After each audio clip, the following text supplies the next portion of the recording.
Ladies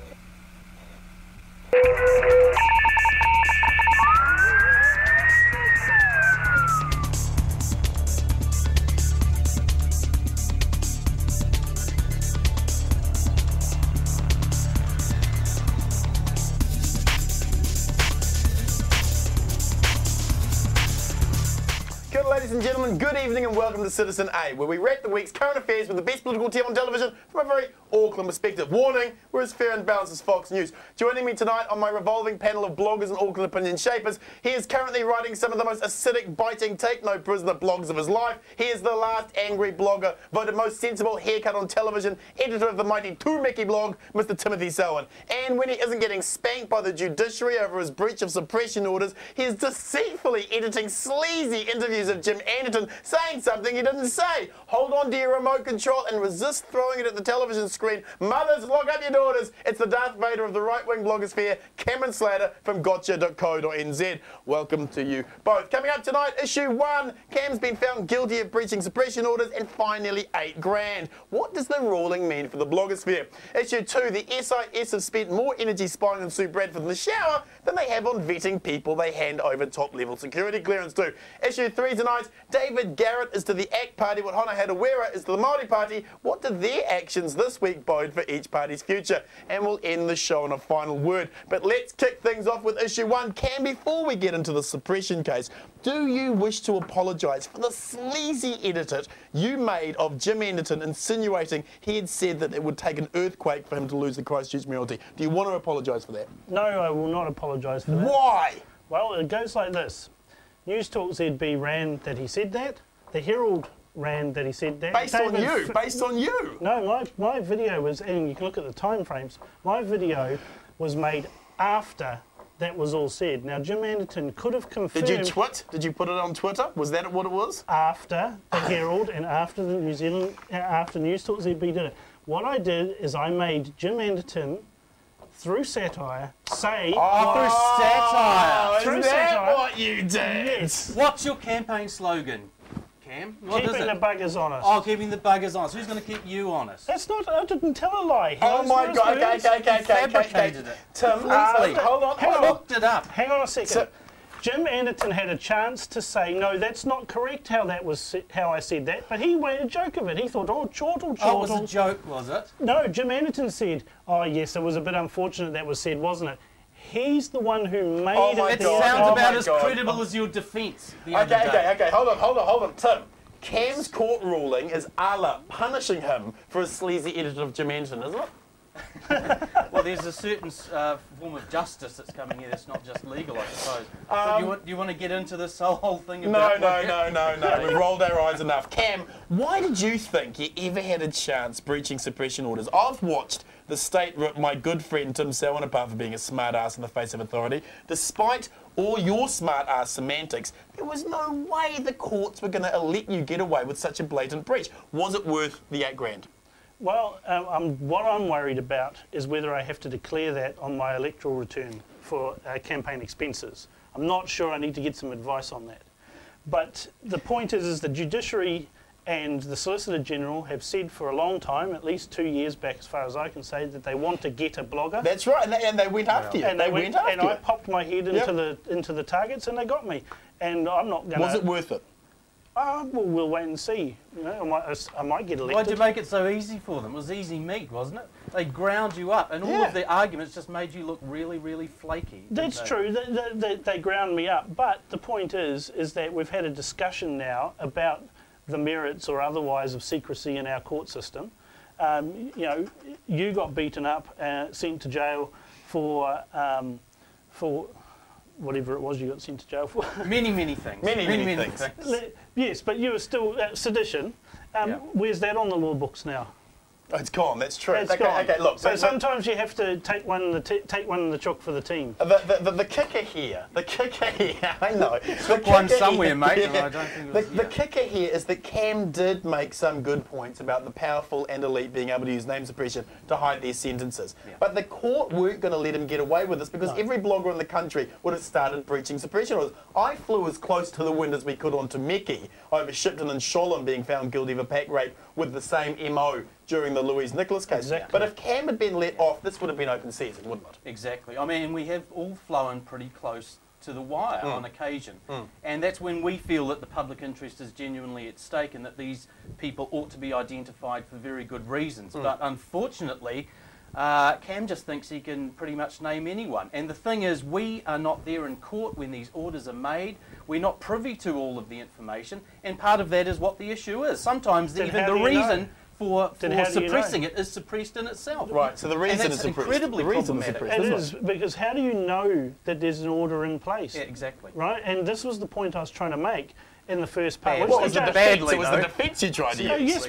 Yes, badly, but that was always going to be the point because it made a farce of the law, and we've kind of proved it. Once again, you can be charged with breaching name suppression, and you didn't even know that that suppression order was in place because that's suppressed. Cam, the judge said that it is not a case about whether or not the law should allow non-publication orders. That debate must take place in another forum. With Simon Power. Shouldn't you have debated it without breaking the law?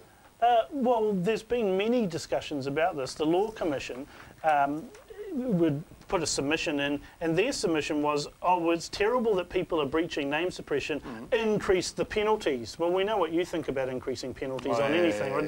That's so successful, isn't it? Yeah, yeah. You know, that's like saying, well, we've got a problem with youth drinking, so what we'll do is we'll stop people drinking. But shouldn't you have had the debate somewhere else? Look, you had some point. People agreed with what you were saying. Same argument goes for marching in the streets. Marching in the streets against. Well, shouldn't you have marched in the streets? Some people said that there shouldn't have been, you know, civil disobedience with the Springbok tour. We had people marching in the streets, fighting for what they believe in. I didn't march in the streets. I marched through my blog. I've been prosecuted for that and fined for that, just the same way as other people got convictions for you know, trying to stop people going to rugby games. We have a history of civil disobedience in New Zealand. I give you that. You've got to pick your battles, and you really have. Sometimes you've got to lose a battle to win a war. Well, it's an expensive battle to have lost. What did you think of the argument Cam's lawyer attempted to mount that Cam has not used the exact names of the accused as they appeared on court documents, and that this judge could overturn the suppression orders of another judge? It wasn't going to fly, was it? That's absolutely ridiculous. I mean, that's just preposterous. And to have so much convoluted and confused series of defences lined one up after another just made the whole case look incredible. It's as convoluted and confused as the law is itself, in that I've now been convicted of using just a name. Just a name. Somebody's name. It's the context. It's the context. Come on. And who creates the context? You do. No, the reader does. Assisted, of course, by a whole series of other things that you've done.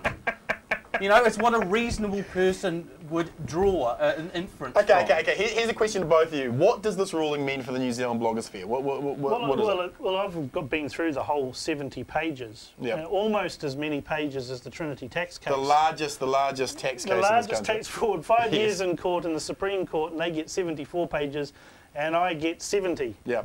Anyway, what does it mean for the blogosphere? What does it mean? It means that you can be held vicariously liable for breaching name suppression, even though you didn't know a suppression order is in place, simply by having a link to somebody else's site that has that information. But you did know perfectly well it was suppressed, didn't you? I never saw any order. I'm going off other people saying that the name is suppressed, or the media saying that. But ignorance of the law isn't a defence, is it? No, it's not. Would a reasonable person believe that there is a suppression order exists over this case? Yes or no? Judge Harvey said beyond a reasonable doubt. Judge Harvey also said you can't name someone even though they've been named in previous for. In fact, I've been convicted of it, so it must be illegal now to name someone that the media has already named 4 times previously. What does it mean for the blogosphere? Well, of course, bloggers are going to need to be well, more definitively, careful. it means blogs are part of the media. Right. But that's what Harvey give us said. the same rights as the media then? I bet you the media will argue no. It ought to, but there are certain cases where, the mainstream media also does press the case. I'd use the example of Paula Bennett going and supposedly authorising the private information of two welfare That's beneficiaries. Right. That's right. And they all printed it as if it had the royal stamp of approval. Well, there's a case we'll talk about later on Yeah. where the New Zealand Herald's probably going to be facing charges now. Cam, who, apart from you, wins and loses from this ruling? Who loses? I don't think... Who knows? I mean, I think victims lose ultimately because people can still hide behind their victims. Most of the name suppression cases are given ostensibly to protect the victim. The victim's already being victimised by the person and he's then hiding from his responsibilities. And you're re-victimising them, aren't you? No, I'm not. I've never named a victim. Do you think the victim has objected to that name suppression? You really think so? Well, You in really some think cases, so? some of them are even too young to have objected in some cases, the victim has objected to it, and the judge has ignored their objection. If only you kept to those very specific If only- examples. if that only- actually Yeah. You would have stood a better had a chance much of better winning. case. You would That's have right. stood a better chance. No, because then I believe in an open justice system. You can't pick and choose. Tim, who other than Cam wins and loses from this ruling? Yeah, Cam loses, Cam loses, Cam loses. But the Simple as blogosphere, that. The Good blogosphere is name just recognition. reminded that just because it might be hosted and all these other tricky things, that we are in the ambit of the New Zealand judicial system Whether just we as like much it or as not. everyone else, The just judge- like the rest of The the judge media is trying is. to apply the law to the world. Yeah, and applied he has. Thank you, panel. Issue 2.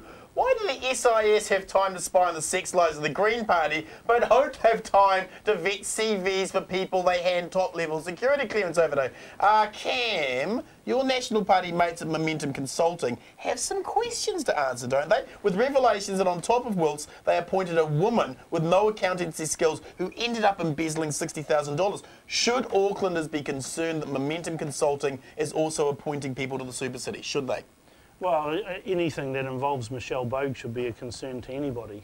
Yeah, I think However, it in the was, case of Wills, we have Yep. to look at who was the government at the time, Yep. Labour. Yep. In the case of Marianne, whatever her name was, Thompson. Yep. Dr. Dr. Thompson. Dr. Maybe Thompson. Dr. Professor. Dr. Professor, was she on a bobsled team? Probably, I'm not sure. probably. She was appointed She was the again, sled, yeah. Labour. Have we solved the problem by replacing the government? No, I don't Right. think so. Yep. But yeah, Momentum, I'm still not Super happy with City, that. are we concerned? Are we I concerned think about we the should- Super City I think we should appointments? be, yes. Yes. Tim, you wrote a biting commentary that because all the smart, educated folk have fled these knuckle-dragging aisles, that those left are morons, and that a fantasist can be so incompetently appointed is just further proof of what a pack of stupid, idiotic sheep we really are. Controversial comments, your thoughts? I don't think they're controversial at all. I think it's a simple Brutal honesty. statement of Brutal fact. honesty. A lot of New Zealand's best people have left for overseas. Yep. I don't, and some of them, for some reason, come back on Right. promises of perhaps being the Prime Minister after the term or something. Yes, With- yes. Okay, so driven there's a out for rational free thinking. There's a rational reason for them coming back in some instances.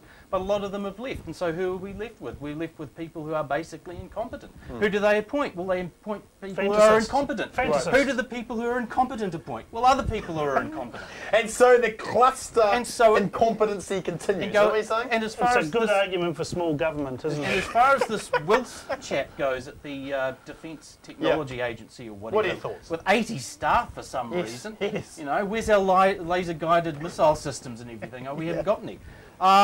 We both know someone, I'll tell you who it is later, who was an accountant over at the naval base. Yes. And this was more than 5 years ago, and he described very bizarre situations of basically corruption going on. He said you wouldn't believe it. Really? Oh, I And of would. course now we do believe I it. would. I believe it. We have endemic corruption Yes, in New Zealand, systemic. despite two Wombles in Wellington telling us frequently there is no corruption in New Zealand.